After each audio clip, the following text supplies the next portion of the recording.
අපි බලමු 15. හරි. 15 අපෙන් කියන්නේ HCl ඇසිටික් අම්ලය දීලා තියෙනවා. සෝඩියම් හයිඩ්‍රොක්සයිඩ් දීලා තියෙනවා. ඇමෝනියා දීලා තියෙනවා. මෙන්න මේ ද්‍රාවණ හතර. HCl කියන්නේ හයිඩ්‍රොක්ලෝරික්. හරි. ද්‍රාවණ හතරක pH එකේ වැඩි වෙන අණු. මුලින් බලමු අපි pH ශ්‍රේණිය. උත්තරේ මේ ගාන 15නේ. pH ශ්‍රේණිය වෙන්න මෙහෙමයි. pH ශ්‍රේණිය බිඳුවේ ඉඳලා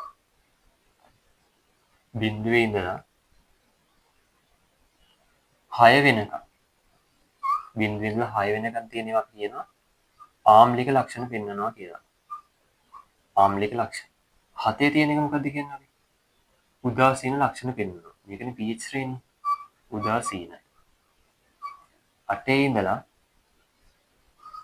14ට වෙනකම් තියෙනවා මොනවද කියන්නේ? භාෂ්මික ලක්ෂණ පෙන්වනවා කියලා අපි කියනවා.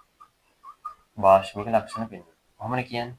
ඔය තමයි pH ශ්‍රේණිය. මේ බිඳුවේ ඉඳලා 6 වෙනකම්. දැන් මේකේ මෙන්න මෙහෙම පොඩ්ඩක් මතක තියාගන්න ඕනේ. ආම්ලික ඒ වගේ අඩුම ඒවා තියෙනනේ. මුලින් මේවා. ඒවට අපි කියනවා දුබල ආම්ලිකයි කියලා. දුබල ආම්ලිකයි කියලා කියන්නේ H+ අයන ජලීය මාධ්‍යන මුදා හරින්න භාගික. මේ ආම්ලික වල ඉහළ ලක්ෂණ කියන්නේ 0.6 අතර තියෙන උඩම තියෙනවා තියෙනවා. අපි ඒවට කියනවා ප්‍රේබල ආම්ලික කියලා. ප්‍රේබල ආම්ලික කියලා. මම ඒක උදාහරණ ටිකකුත් දෙන්නම්. දුබල ආම්ලික වලට ලියා ගන්න ජලීය ද්‍රාවණයේ භාගිකව තමයි H+ අයනීකරණය වෙන්නේ. අපි ඒක කිව්වනේ. දුබල ආම්ලික වලට ඇසිටික්. ඔකේ තියෙනවා මම හිතන්නේ නේ. ඇසිටික්. ඊට පස්සේ කාබොනික් අම්ලය. කාබොනික්. ඔන්නේ උදාහරණ දෙක ඔයා සටහන් කරගන්න. ඊට පස්සේ ප්‍රබල ආම්ල වලට HCl හයිඩ්‍රොක්ලෝරික් HNO3 තනුක නයිට්‍රික් අම්ලය. ඒ දෙක ලියා ගන්න. හරි. ඒ දෙක ලියන්න. ඊට පස්සේ අපි ගන්න භාෂ්මික ලක්ෂණ පෙන්වනවා. භාෂ්මික එකත් ඒ වගේ විදිහට දෙකක් තියෙනවා. මේක චුට්ටක් වෙන් කරලා දෙන්නම්. පැටලී කියලා හිතන නිසා. අන්න ඔය විදිහට බෙදන්න.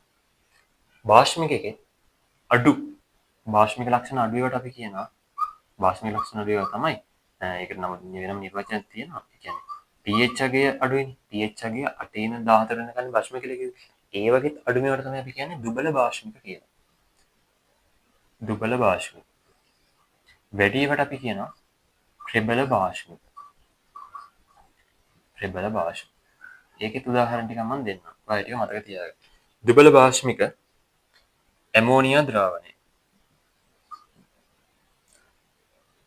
ප්‍රබල භාෂ්ම සෝඩියම් හයිඩ්‍රොක්සයිඩ් පොටෑසියම් හයිඩ්‍රොක්සයිඩ්. හරි. Potassium hydroxide.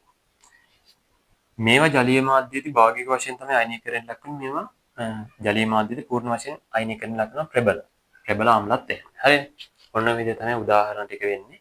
ඒතර උත්තරේ වෙන්නේ කීයද? 15ට එන්නේ 15ට එන්නේ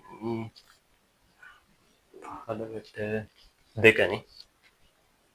15ට 2 තමයි උත්තරේ විදිහට අපිට බාර ගන්න වෙන්නේ.